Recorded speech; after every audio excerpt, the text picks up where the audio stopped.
Hello everyone. बेटा आज से ना मैं आपके लिए एक नई सीरीज़ शुरू कर रहा हूँ एमसीक्यू सीरीज़। जो हमारी नॉर्मल क्लासेस होती हैं वो तो चलती रहेंगी, और ये एमसीक्यू वाली मैं कोशिश करूँगा जितने भी क्वेश्चंस हैं, जितनी भी वीडियोस हैं, ये मैं साइड बाय साइड आपके इधर अपलोड करता रहूँ। आप इनको साथ साथ देखते रहेंगे, रिवाइज़ करते रहेंगे, सो दैट एमसीक्यू का पोर्शन हमारा वीडियोस वाली क्लासेस से कवर हो जाए, और रेगुलर रूटीन क्लासेस में हम सब्जेक्टिव जो हमारे प्रैक्टिकल पोर्शन है वो वहाँ पे हम अपना कवर करते रहें। ठीक है बच्चे, ये जो हमारी एमसीक्यू की बुक है बच्चे, इसका सोर्स है ये जो डीके गोयल सर की अभी मार्केट में बुक आई है नई एमसीक्यू की। मैं आपको इसमें से क्वेश्चंस करा रहा हूँ। ये सभी बुक बच्चे ले लें और इसकी घर में प्रैक्टिस शुरू कर दें। ठीक है, चलिए हम बच्चे अपने बैचेस में इशू ऑफ शेयर चैप्टर पढ़ रहे हैं, तो मैं आपको यहाँ से इसकी प्रैक्टिस कराना शुरू करता हूँ। देखिए बच्चे जी, सबसे पहला क्वेश्चन हमारे पास क्या है, अ कंपनी हैज़। एक एक क्वेश्चन को बहुत ध्यान से समझना है बच्चे। एमसीक्यू में क्या होता है बच्चे, आपको ना बिल्कुल जो अप्रोप्रिएट राइट वाला आंसर है वही लेना है। आप सब्जेक्टिव पेपर करते हैं, जब अपना अकाउंट्स का प्रैक्टिकल एग्जाम करते हैं, तो आपको वहाँ एटलीस्ट स्टेप्स के मार्क्स तो मिलते हैं। मान लीजिए आपका आंसर पूरा ठीक नहीं आया, तो जितना पोर्शन ठीक होगा आपको उसके मार्क्स मिलेंगे। बट एमसीक्यू में ऐसी कोई ऑप्शन नहीं होती, गलत है तो पूरा गलत है, सही है तो पूरा सही है। मतलब हाफ मार्क के कुछ कम ज़्यादा मार्क्स की यहाँ पे कोई ऑप्शन हमारे पास नहीं होती। ठीक है, तो बहुत ध्यान से बच्चे हमें इसको करना है। देखिए शुरू करते हैं। पहला question, a company has separate legal entity क्या होती है। यस बच्चों, हमने पढ़ा हुआ है कंपनी की डेफिनेशन में सेपरेट लीगल एंटिटी होती है। परपेचुअल सक्सेशन भी होता है कंपनी का, परपेचुअल एग्जिस्टेंस। लाइबिलिटी भी लिमिटेड होती है। ये बच्चे तीनों पॉइंट्स हमने पढ़े हुए हैं कंपनी की डेफिनेशन में। कंपनी की लिमिटेड लाइबिलिटी होती है, सेपरेट लीगल एंटिटी भी होती है, परपेचुअल सक्सेशन भी होता है। तो इसमें बच्चे मेरे पास अगर मैं ऑप्शन देखूँ तो डी ऑप्शन आ रहा है, ऑल ऑफ दी अबव। तो फर्स्ट का आंसर बच्चे मेरे पास क्या हो जाएगा, ऑल ऑफ दी अबव। ठीक है, फिर share holders are customers of the company, owners of the company, creditors of the company, none of this. बच्चे हमने पढ़ा हुआ है शेयर होल्डर जो होते हैं हमारे, वो कंपनी के कौन होते हैं, वो एक्चुअल में ओनर्स होते हैं, मेंबर्स होते हैं। ठीक है, वो क्रेडिटर्स नहीं होते, कस्टमर नहीं होते। तो शेयर होल्डर के लिए बच्चे हमारे पास क्या आएगा, share holders are owners of the company. चलिए बच्चे अगला क्वेश्चन देखते हैं, who are the real owners of the company. देखिए इसी क्वेश्चन को अब डिफरेंट लैंग्वेज में पूछ लिया गया। Who are the real owners of the company. बच्चे कंपनी के रियल ओनर्स कौन होते हैं, इक्विटी शेयर होल्डर्स या शेयर होल्डर्स। देखिए गवर्नमेंट नहीं, बोर्ड ऑफ डायरेक्टर नहीं, डिबेंचर होल्डर्स नहीं, इक्विटी शेयर होल्डर्स। जैसा कि मैंने आपको समझाया, क्वेश्चन नंबर 2 की ही लैंग्वेज चेंज करके आपको यहाँ पे दे दिया गया।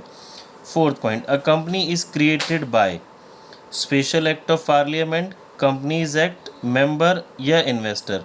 बच्चों कंपनी हमारी बनती है हमेशा, हाँ जी बच्चों, कंपनी हमारी बनती है किससे, कंपनीज एक्ट से। ठीक है, हमने ये बात पहले भी पढ़ी थी, डेफिनेशन में भी मैंने आपको बताया था। कंपनी की डेफिनेशन क्या है, हर वो कंपनी जो कंपनीज एक्ट 2013 या उससे किसी प्रीवियस एक्ट में रजिस्टर्ड है। इससे प्रीवियस एक्ट कौन सा था बच्चे हमारे पास, कंपनीज एक्ट 1956, उसके अंदर रजिस्टर है, या फिर जो हमारा लेटेस्ट एक्ट है कंपनीज एक्ट 2013। तो इसका आंसर हो गया बच्चे हमारे पास फोर्थ का आंसर बी। देन फिफ्थ पे, an artificial person created by law is called company. अभी हमने बात करा, देखिए अगेन फोर्थ क्वेश्चन को अब डिफरेंट वे में पूछ लिया गया। आर्ट कंपनी, हमने कंपनी की डेफिनेशन में ये भी पढ़ा था, कंपनी एक आर्टिफिशियल पर्सन होती है, लॉ से क्रिएट होती है, कंपनीज एक्ट के अंडर क्रिएट होती है। तो वो इसका आंसर क्या हो गया बच्चे हमारे पास, option number C, company. The liability of members in a company is क्या होती है बच्चे, लिमिटेड लाइबिलिटी। देखिए ये पॉइंट सारे यही पॉइंट है जो कंपनी की डेफिनेशन के ऊपर बेस हैं। अगर आपने कंपनी की डेफिनेशन बहुत अच्छे से पढ़ी है, समझी है, मैंने आपको इसके नोट्स भी दिए थे, तो ये सारे क्वेश्चंस आप इजीली सॉल्व कर पाएंगे। और अगेन एंड अगेन एक ही क्वेश्चन को डिफरेंट डिफरेंट लैंग्वेज में आपसे वो पूछे जा रहा है। देखिए लाइबिलिटी कंपनी की क्या होती है, कंपनी के मेंबर्स की लिमिटेड। बच्चों इसका क्या मतलब होता है, फॉर एग्जांपल मेरे पास रिलायंस कंपनी के 10 शेयर्स हैं और मैंने उसमें 2000 रुपीज़ इन्वेस्ट किए हैं। 10 शेयर्स की जो मेरी कॉस्ट है वो 2000 रुपीज़ है। तो my liability is limited up to that 2000 rupees only. ठीक है, जैसा कि हमें पता है जब हम उसकी बात करते हैं पार्टनरशिप की, तो पार्टनरशिप में लाइबिलिटी क्या होती है हमारी, अनलिमिटेड होती है। तो कंपनी में हमारी लाइबिलिटी क्या है बच्चे, लिमिटेड। नेक्स्ट क्वेश्चन पे आते हैं, liability of a share holder is limited to dash of the shares allotted to him, paid up value, called up value, reserve price or face value. बताएंगे बच्चे, ऑप्शन सोचेंगे इसका। हाँ जी बच्चे देखिए, सोचा आपने face value. Called up value का मतलब होता है कितने पैसे कंपनी ने मंगाए हैं, पेड अप वैल्यू कितने आप दे चुके हैं, फेस वैल्यू जो शेयर की हम बात करते हैं एक तरह से एमआरपी या पार। अगर शेयर 10 रुपीज़ का है, उसकी फेस वैल्यू 10 रुपीज़ है, तो मेंबर की liability maximum up to 10 rupees ही रहने वाली है। Maximum number of members in a private company is, बताएंगे बच्चे, प्राइवेट कंपनी में मैक्सिमम मेंबर्स कितने होते हैं, 200। कितने होते हैं बच्चे, 200। और अगर हम पब्लिक कंपनी की बात करें तो पब्लिक कंपनी में कितने होते हैं हमारे पास, पब्लिक कंपनी में जो नंबर ऑफ़ मेंबर्स होते हैं वो होते हैं अनलिमिटेड। मैंने आपको जो नोट्स दिए थे उसके अंदर सारे मेंबर्स वाली सारी डिटेल लिखी हुई है, minimum member, maximum member. Clear. चलिए आगे आते हैं। देखिए बच्चे नेक्स्ट पे आते हैं। Capital of a company is divided in units which is called shares. Company की कैपिटल को, ये भी हमने पढ़ा था, कंपनी की कैपिटल को स्मॉल डिनोमिनेशंस में डिवाइड कर देते हैं, स्मॉल यूनिट्स में, और जो एक यूनिट होती है वो क्या कहलाती है बच्चे, शेयर कहलाती है। और जिनके पास शेयर होते हैं वो शेयर होल्डर्स या मेंबर्स कहलाते हैं, और वो एक्चुअल में कंपनी के क्या होते हैं, owners. Next, share holders receive from the company. Share holder को कंपनी से क्या मिलता है बच्चे, इंटरेस्ट नहीं, प्रॉफिट यस, कमीशन नहीं, डिविडेंड यस। बट इस जो डिविडेंड वर्ड यहाँ पे ज़्यादा अप्रोप्रिएट है बच्चे। शेयर होल्डर्स को कंपनी के प्रॉफिट का पार्ट मिलता है और उस प्रॉफिट को क्या बोला जाता है, डिविडेंड। तो हमारा आंसर क्या होगा बच्चे, यहाँ पे डिविडेंड आंसर होगा। कंपनी अपने शेयर होल्डर्स को प्रॉफिट का कुछ हिस्सा देती है और that part is known as dividend. इसका ऑप्शन हो गया बच्चे हमारे पास option number D, dividend. Equity shares can't be issued for the purpose of cash receipts, redemption of debentures, purchase of assets, distribution of dividend। बताएंगे बच्चे, shares can't be issued, हमारा जब शेयर्स इशू करते हैं तो ये पर्पज़ नहीं हो सकता। देखिए हमने एक टॉपिक पढ़ा जो नॉर्मल जब हम क्वेश्चंस करते हैं तो पैसा आता है, हमारी जनरल एंट्री होती है ना, बैंक टू शेयर एप्लीकेशन, तो यस ये ठीक है। हमने एक वेंडर वाला टॉपिक पढ़ा, वेंडर वाला टॉपिक क्या था, issue of shares for consideration other than cash. हम शेयर्स इशू कर रहे हैं बट जो कंसिडरेशन है वो कैश नहीं है, तो ये भी ठीक है, यानी कि हम एसेट्स ले रहे हैं और बदले में शेयर्स दे रहे हैं। रिडम्पशन ऑफ डिबेंचर, ये बच्चे हम पढ़ेंगे, हमारे सेकेंड टर्म में चला गया इस साल, तो जो चैप्टर है डिबेंचर। तो डिबेंचर्स को रिडीम करने के लिए, बट ये हमें पता होना चाहिए, हम शेयर्स डिबेंचर्स को रिडीम करने के लिए भी इशू कर सकते हैं, ठीक है जी। बट डिस्ट्रीब्यूशन ऑफ डिविडेंड के लिए नहीं, डिविडेंड बांटने के लिए आप शेयर्स इशू नहीं कर सकते। मतलब आप शेयर्स का जो पैसा आ रहा है उस पैसे से आप डिविडेंड बांट देंगे जी, नहीं। तो हमारा यहाँ पे ऑप्शन क्या होगा जी, point number D. Next, a company में issue equity shares, preference shares, equity and preference both shares and none of the above. बताएंगे बच्चे क्या होना चाहिए इसका, option number C, equity and preference both shares.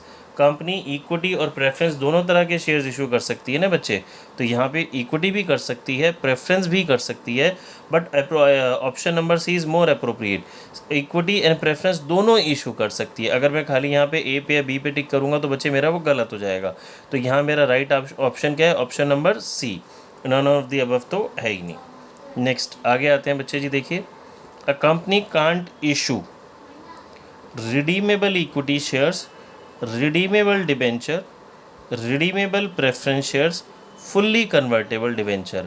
अब मैं आपको पहले बच्चे रिडीमेबल का मीनिंग बता देता हूँ, आप में से बहुत सारे स्टूडेंट्स को इसका मीनिंग ही नहीं पता होगा।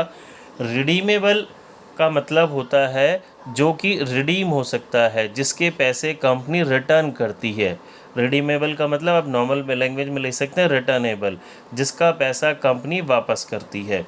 तो प्रेफरेंस शेयर्स रिडीमेबल हो सकते हैं, डिबेंचर्स कन्वर्टेबल हो सकते हैं, यानी कि डिबेंचर्स के बदले में हम क्या डिबेंचर्स को कन्वर्ट कर सकते हैं इक्विटी शेयर्स में, प्रेफरेंस शेयर्स में। रिडीमेबल डिबेंचर होते हैं, डिबेंचर का after a certain time company पैसा डिबेंचर होल्डर्स को उनको रिटर्न कर देती है, बट रिडीमेबल इक्विटी शेयर्स नहीं होते। कंपनी कभी भी इक्विटी शेयर होल्डर्स का पैसा रिटर्न नहीं करती बच्चे। एक टर्म यूज़ होती है buy back, company buy back करती है बट इक्विटी शेयर होल्डर का पैसा रिटर्न नहीं करती। अब आप में से कुछ बच्चों को डाउट आएगा, सर हमने किसी कंपनी के शेयर्स खरीद लिए और हमें उसको अब पैसा की रिक्वायरमेंट है, मान लीजिए उसमें बहुत अच्छा हमें कैपिटल गेन हो गया, तो यस हम उसे सेल कर सकते हैं सेकेंडरी मार्केट में। शेयर मार्केट में आप वो शेयर्स अपने सेल कर सकते हैं इक्विटी शेयर, बट कंपनी की तरफ से रिडीमेबल इक्विटी शेयर्स इशू नहीं किए जाते। चलिए बच्चे नेक्स्ट क्वेश्चन पे आते हैं। To whom dividend is given at a fix rate in a company. बच्चों पहले तो आपको ये बात पता होनी चाहिए डिविडेंड दिया किसे जाता है।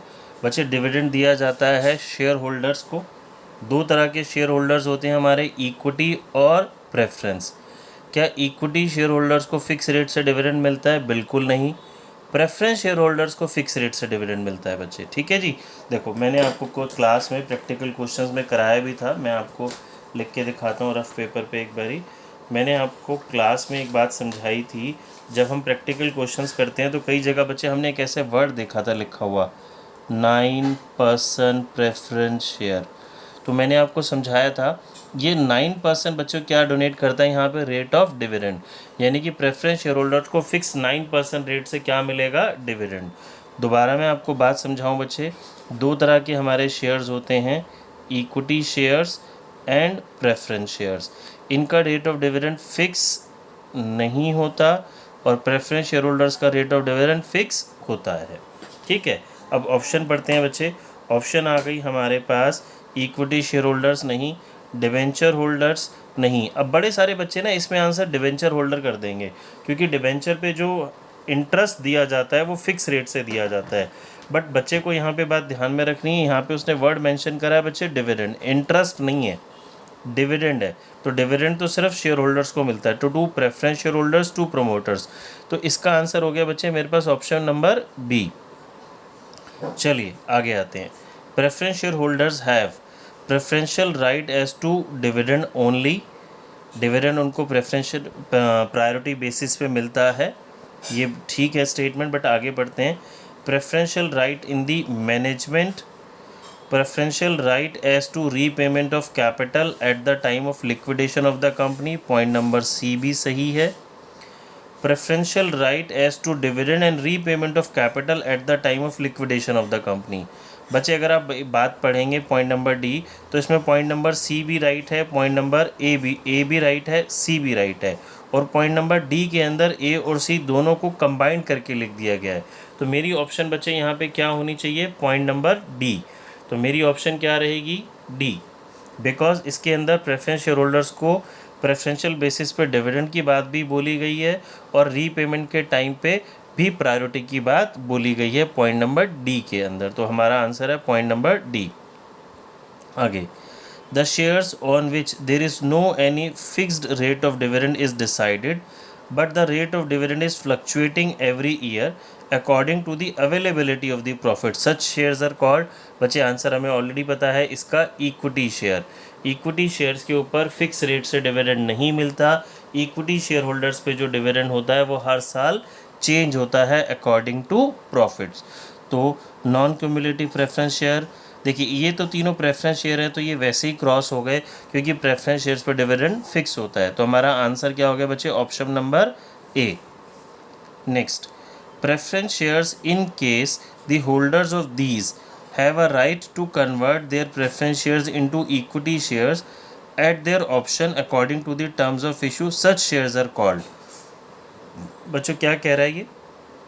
प्रेफरेंस शेयर्स के होल्डर्स को एक ऑप्शन की बात कर रहा है कि उनके पास ऑप्शन है कि वो अपने शेयर्स को किस में कन्वर्ट करा सकते हैं? इक्विटी शेयर्स में। ये उनको एक ऑप्शन दी गई है। तो इन शेयर्स को हम क्या कहते हैं? देखिए बच्चे ऑप्शंस पढ़ते हैं। Cumulative preference shares, convertible preference shares, non cumulative preference shares, non convertible preference shares. बच्चे क्यूमुलेटिव प्रेफरेंस शेयर्स में आपको बताऊं तो ये वो प्रेफरेंस शेयर्स होते हैं जिन पे एरियर्स ऑफ डिविडेंड एक्यूमुलेट होता है। मतलब अगर कंपनी ने इस साल डिविडेंड नहीं दिया तो उनका डिविडेंड क्यूमुलेट हो जाएगा, इकट्ठा हो जाएगा और वो उनको नेक्स्ट ईयर मिलेगा। नेक्स्ट ईयर में नेक्स्ट ईयर वाला भी मिलेगा, लास्ट ईयर वाला भी मिलेगा, अगर प्रॉफिट सफिशिएंट होंगे तो। नॉन क्यूमुलेटिव, जिसमें डिविडेंड एक्यूमुलेट नहीं हो रहा। नॉन कन्वर्टेबल, जो कन्वर्ट नहीं हो सकते। तो हमारा आंसर क्या हो जाएगा बच्चे? Option number C, convertible preference share. इसके अंदर हमने ऑप्शन दी प्रेफरेंस शेयर होल्डर्स को कि वो अपने प्रेफरेंस शेयर्स को इक्विटी शेयर्स में कन्वर्ट करा सकते हैं। Next, a preference share which does not carry the right of sharing in surplus profits is called. बच्चों ध्यान से पढ़ेंगे, does not carry the right of sharing surplus profits. Extra profit नहीं मिलेगा, जो उनको फिक्स रेट से डिविडेंड मिलता है वही मिलेगा। ठीक है जी। Non cumulative, non participating, irredeemable और नॉन कन्वर्टेबल। तो बच्चे मेरा आंसर क्या हो गया? नॉन पार्टिसिपेटिंग, जिनको एक्स्ट्रा प्रॉफिट्स में वो पार्टिसिपेट नहीं करेंगे। तो हमारा आंसर है बच्चे यहाँ पे option number B. Which share holders have a right to receive arrears of dividend from future profits. देखिए अभी हमने बात करी थी, ये रहा इसका क्वेश्चन नंबर 17 में भी मैंने आपको यहाँ पे बात समझाई थी। अब एक ही क्वेश्चन को अलग अलग तरीके से, ये चारों की डेफिनेशन बच्चे आपसे एक एक करके कहीं पे भी पूछ सकता है। देखिए तो यहाँ पे वो क्या कह रहा है, वो प्रेफरेंस शेयर्स जिन पे एरियर ऑफ डिविडेंड्स मिलेगा। अगर कंपनी ने करंट फाइनेंशियल ईयर में डिविडेंड पे नहीं करा प्रेफरेंस शेयर होल्डर्स को, तो इनका जो डिविडेंड है कंपनी एक्यूमुलेट कर लेगी और इनको नेक्स्ट ईयर वो देगी एरियर्स ऑफ डिविडेंड। तो हमारा आंसर बच्चे क्या हो गया? Cumulative preference shares. देखिए मैं आपको अगर वैसे समझाऊं तो रिडीमेबल प्रेफरेंस शेयर जो रिडीम होता है, पार्टिसिपेटिंग जो सरप्लस प्रॉफिट्स में पार्टिसिपेट करते हैं, क्यूमुलेटिव जिनका डिविडेंड एक्यूमुलेट या क्यूमुलेट हो जाता है एरियर्स, नॉन क्यूमुलेटिव जो डिविडेंड कलेक्ट जिनका एक्यूमुलेट नहीं होता। ठीक है बच्चे, चलिए आगे next question. Which share holders are return their capital after some specified time. बच्चे देखेंगे दो तरह के शेयर्स होते हैं, equity and preference.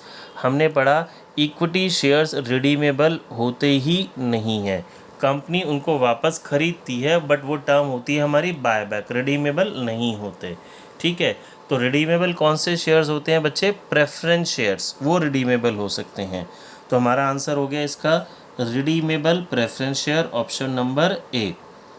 Irredeemable preference share जो रिडीम नहीं होते, पार्टिसिपेटिंग जो सरप्लस प्रॉफिट में पार्टिसिपेट करते हैं, क्यूमुलेटिव जो जिनका जो एरियर्स ऑफ डिविडेंड होता है वो एक्यूमुलेट होता है और कंपनी अगर करंट ईयर में डिविडेंड पे नहीं कर पाती तो उनको नेक्स्ट ईयर में डिविडेंड पे करती है। ठीक है बच्चे, आगे आते हैं क्वेश्चन नंबर 21 पे। The following statements apply to equity/preference shareholders. Which one of them applies only to preference shareholders? ठीक है जी, इसमें से कुछ स्टेटमेंट बच्चे इक्विटी के लिए हैं, कुछ प्रेफरेंस के लिए हैं, कुछ दोनों के लिए होंगी। मुझे वो वाली स्टेटमेंट पिक करनी है जो सिर्फ और सिर्फ प्रेफरेंस शेयर होल्डर के बारे में बात कर रही है। Share holder risk the loss of investment, share holder bear the risk of no dividend in the event of losses, shareholders usually have the right to vote, dividends are usually given at a set amount in every financial year। तो बच्चे आप बताएंगे इसकी option क्या होनी चाहिए? Yes, इसकी option होनी चाहिए बच्चे ऑप्शन नंबर डी, फोर्थ। देखिए ये जो रिस्क होता है इक्विटी को भी होता है, प्रेफरेंस को भी होगा। नो डिविडेंड लॉस हो गया, अगेन सेम बात। वोटिंग राइट इक्विटी के पास होता है, तो dividend are usually given at a set amount, एक फिक्स अमाउंट से जो डिविडेंड दिया जाता है वो किसको दिया जाता है बच्चे? प्रेफरेंस शेयर होल्डर्स को। Next 22, unless otherwise stated a preference share is always deemed to be. Preference shares में ये चीज़ होगी ही होगी, cumulative, participating, non convertible. Unless otherwise stated मतलब अगर आपको स्पेसिफाई नहीं किया गया तो प्रेफरेंस शेयर्स में ये वाली जो क्वालिटी है, ये वाली जो फीचर है, it is standard, it is assumed कि वो ये उसके अंदर होगा ही। Non cumulative, non participating, non convertible, cumulative, non participating, non convertible, non cumulative, participating and non convertible. तो बच्चे इसका आंसर हो गया हमारा option number C. Preference shares unless otherwise stated वो हमारे cumulative, non participating and non convertible होंगे। ठीक है, चलिए जी नेक्स्ट क्वेश्चन पे आते हैं। Question number 23, nominal share capital is a, बच्चे याद करें पहले तो मैंने क्लास में कराया था आपको, देखिए बोर्ड एग्जामिनेशन में क्वेश्चन आया हुआ है। नॉमिनल कैपिटल के दो नाम और थे, authorised share capital, registered share capital. और नॉमिनल शेयर कैपिटल या ऑथराइज्ड शेयर कैपिटल कहाँ मेंशन होती है बच्चे? मेमोरेंडम ऑफ एसोसिएशन में। ये कंपनी की मैक्सिमम कैपिटल होती है। ये सारे पॉइंट्स हम ऑलरेडी क्लास में डिस्कस कर चुके हैं। तो बताइए इसमें से कौन सी ऑप्शन होगी? That part of authorise capital which is used by the company, the amount of capital which is usually applied by the prospective share holders, the amount of capital which is usually paid by the shareholders, the maximum amount of share capital which a company is authorized to issue। yes, तो option number क्या होगी बच्चे हमारे पास? D. Authorise share capital क्या होती है? Maximum capital होती है कंपनी की, जो कंपनी ऑथराइज होती है इशू करने के लिए। ये MOA के अंदर मेंशन होती है। तो नॉमिनल कैपिटल का एक और नाम registered capital and nominal capital. ठीक है, आगे आते हैं बच्चे। देखिए, subscribe capital is that part of authorized capital which is issued to the public for subscription.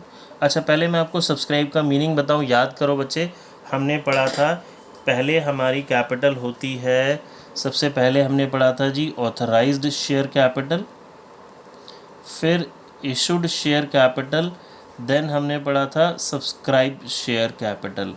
अगर मैं आपको रिवाइज़ कराऊं, ये कंपनी की मैक्सिमम कैपिटल हो गई, और issued share capital authorised capital का वो हिस्सा है जो कंपनी ने इशू करा। Subscribe share capital issued capital का वो हिस्सा है जो लोगों ने सब्सक्राइब करा। ठीक है, तो issued share capital is a part of authorise share capital, subscribe share capital is a part of issued share capital. फिर सब्सक्राइब में भी हमने दो पढ़े थे बच्चे, याद करेंगे, subscribed and fully paid up and subscribed and not fully paid up. याद है बच्चे? Subscribe and fully paid up and subscribe and not fully paid up. चलिए अब ऑप्शंस को पढ़ते हैं। Subscribe capital is, A option हमने पढ़ ली थी, that part of issued capital which has been actually subscribed by the public, that part of subscribed capital which has been called up on the shares, that part of subscribed capital which has not been called up for the shares। तो बच्चे मेरा answer क्या होगा यहाँ पे? Answer number B. Subscribe capital issued capital का वो part है जो एक्चुअली पब्लिक ने सब्सक्राइब किया। ठीक है, चलिए बच्चे ये वाली वीडियो हम यहीं स्टॉप करते हैं। नेक्स्ट वीडियो में आगे क्वेश्चंस करेंगे। ये वीडियोस बच्चे अपने आप अपने फ्रेंड्स के साथ ज़रूर शेयर करें।